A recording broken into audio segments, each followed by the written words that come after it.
warahmatullahi wabarakatuh. Terima kasih atas kehadiran Bapak dan Ibu semua. Mudah-mudahan kita lanjutkan pertemuan kali ini untuk silaturahmi dan tolebol ilmi ya Bapak Ibu. Sebelumnya saya mohon izin ingin memaparkan atau mendesiminasikan apa yang telah saya dapatkan dari modul 1.4 mengenai budaya positif yang ada di lingkungan sekolah. Ada beberapa hal yang ingin saya sampaikan. Ada 5 konten. Yang pertama yaitu tentang perubahan paradigma, kedua yaitu konsep disiplin positif dan motivasi, ketiga adalah keyakinan kelas, keempat adalah pemenuhan kebutuhan dasar, yang kelima 5 posisi kontrol, dan yang keenam adalah segitiga restitusi. Baiklah Bapak dan Ibu, mengenai perubahan paradigma, di sini kita berubah atau yang tadinya stimulus kontrol, stimulus respon, kita berubah ke teori kontrol. Contohnya, kita mencoba mengubah orang agar berpandangan sama dengan kita. Berarti kita mulai merubah dengan kita berusaha memahami pandangan orang lain tentang dunia. Kemudian orang lain bisa mengontrol saya, kita rubah ke teori kontrol, yaitu semua hanya Anda yang bisa mengontrol diri Anda. Kemudian saya bisa mengontrol orang lain, teori kontrolnya Anda tidak bisa mengontrol orang lain. Kemudian pemaksaan ada pada saat bujukan gagal. Biasanya kita melakukan hal itu kepada murid-murid kita ya Bapak Ibu, terutama saya banyak melakukan kesalahan. Kemudian untuk teori kontrol itu berubah dari kolaborasi dan konsensus serta menciptakan pilihan-pilihan baru. Kemudian untuk konsep disiplin positif dan motivasi. Disiplin itu artinya belajar, di mana disiplin diri membuat orang menggali potensinya menuju sebuah tujuan apa yang dia hargai. Kemudian namun dalam budaya kita, makna kata disiplin telah berubah menjadi sesuatu yang dilakukan seseorang pada orang lain untuk mendapatkan kepatuhan. Di sini ada teori motivasi perilaku manusia. Pertama, biasanya kita melakukan atau berdisiplin itu biasanya untuk menghindari kenyamanan atau hukuman. Nah, itu adalah termasuk motivasi eksternal, motivasi dari luar. Ada juga kita melakukan perubahan perilaku karena mendapatkan imbalan atau penghargaan dari orang lain ataupun institusi, itu pun merupakan motivasi dari eksternal. Nah, yang kita akan angkat kali ini adalah bagaimana cara menciptakan motivasi perilaku dari diri kita sendiri. Contohnya, kita berubah ke arah yang lebih baik itu untuk menghargai diri sendiri, itu motivasi internal dengan tujuan disiplin positif. Kemudian merdeka, menurut Ki Hajar Dewantara itu adalah tidak hanya terlepas dari perintah, tetapi juga cakap untuk memerintah diri sendiri. Dari peraturan kelas, kita akan beralih ke keyakinan kelas yang nantinya diharapkan menjadi lingkungan positif dan akan menjadi budaya positif di kelas.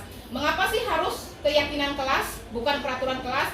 Hal ini ditujukan untuk mendukung motivasi intrinsik ke nilai-nilai atau keyakinan yang lebih menggerakkan seseorang dibandingkan mengikuti serangkaian peraturan-peraturan.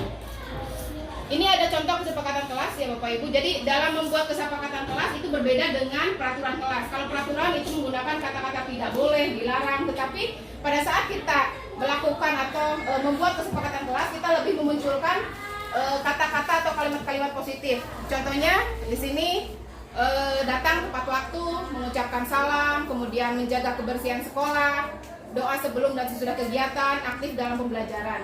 Saya sudah membuat kesepakatan kelas dengan anak-anak. Yang pertama adalah mencuci tangan dengan sabun, datang tepat waktu dan mengucapkan salam, menjaga kebersihan kelas, berdoa sebelum dan sesudah pembelajaran, fokus dalam pembelajaran. Yang tadinya tidak boleh ngobrol di kelas, saya berubah menjadi fokus dalam pembelajaran. Kemudian menghormati teman, orang tua, guru, dan kepala sekolah. Di sini perbedaan antara peraturan kelas dan keyakinan kelas. Kalau peraturan kelas, contohnya selalu kembalikan buku ke tempatnya. Nah, dalam keyakinan kelas yang dimunculkan adalah nilai kebajikannya tanggung jawab. Kemudian dilarang mengganggu orang lain. Kita munculkan dalam keyakinan kelas itu adalah menghormati orang lain dan diri sendiri. Di dalam pemberlakuan disiplin biasanya kita memperlakukan hukuman dan sanksi ya Bapak Ibu. Di sini perbedaannya, hukuman itu cenderung sesuatu yang menyakitkan dan harus terjadi, sedangkan sanksi atau konsekuensi itu sesuatu yang harus terjadi. Kemudian kalau hukuman membuat anak sakit, kemudian fisik maupun hati untuk jangka waktu lama. Kalau konsekuensi itu membuat anak merasa tidak nyaman dan jangka waktu yang lebih pendek.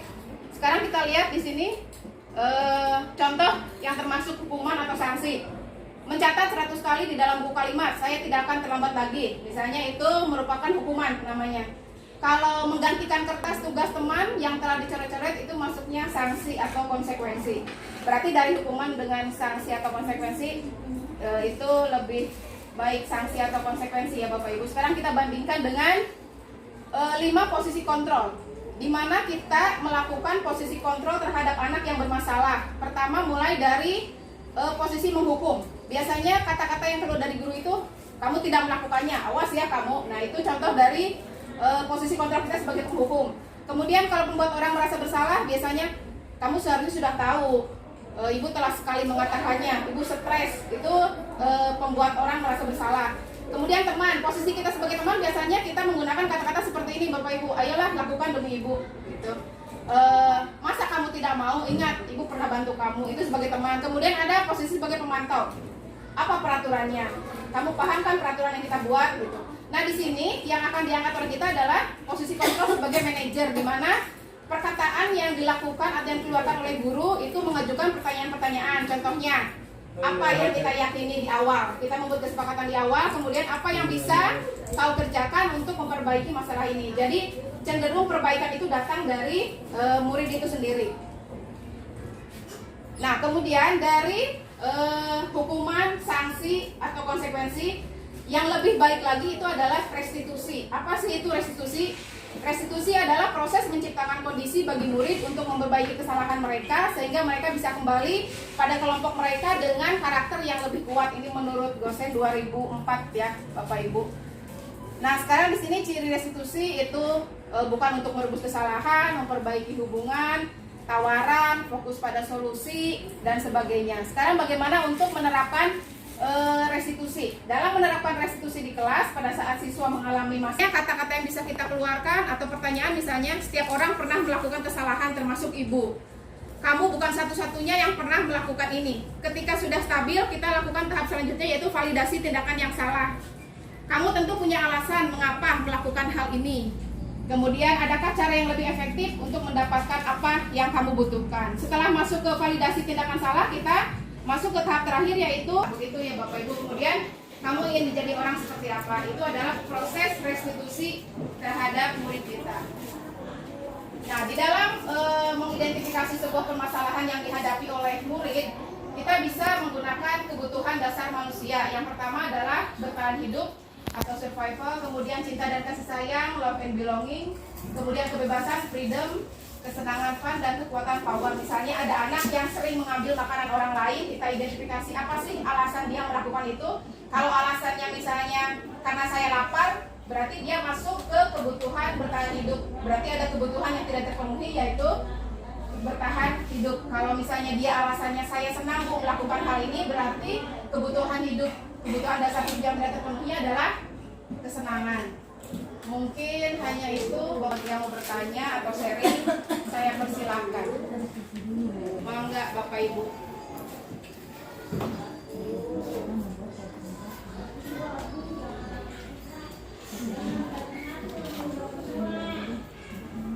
Iya. Kan Ibu Nani. Iya. Terima kasih Bu Pipit atas paparan materinya. Yang ingin kita tanyakan di sini ya, saya mewakili dari teman-teman, bagaimana cara kita membuat keyakinan kelas. Iya. Dalam membuat keyakinan kelas. Terima kasih Ibu Nani atas pertanyaannya. Saya juga masih dalam tahap belajar ya Bu ya, dalam perubahan dari peraturan ke keyakinan kelas. Yang pertama saya lakukan adalah mereka menulis di post-it atau bisa menuliskan di papan tulis keyakinan apa yang kita sepakati bersama. Misalnya apa sih yang mereka inginkan di dalam kelas ini. Misalnya Bu, saya ingin kelasnya tidak ribut. Berarti kata tidaknya kita hilangkan, kita rubah menjadi fokus dalam pembelajaran. Nanti misalnya ada yang mengejek, mereka ingin apa sih di kelas? Bu, saya di kelas ingin aman. Berarti nanti ada kata kalimat kesepakatan yang membuat mereka yakin dan akan diyakini untuk tidak dilakukan lagi di kelas. Mungkin itu Ibu Nani, dan Bapak Ibu yang lain mungkin ada pengalaman bisa berbagi di sini. Terima kasih atas perhatiannya. Mohon maaf atas segala kesalahan. Wabillahi taufiq wal hidayah. Wassalamualaikum warahmatullahi wabarakatuh. Waalaikumsalam.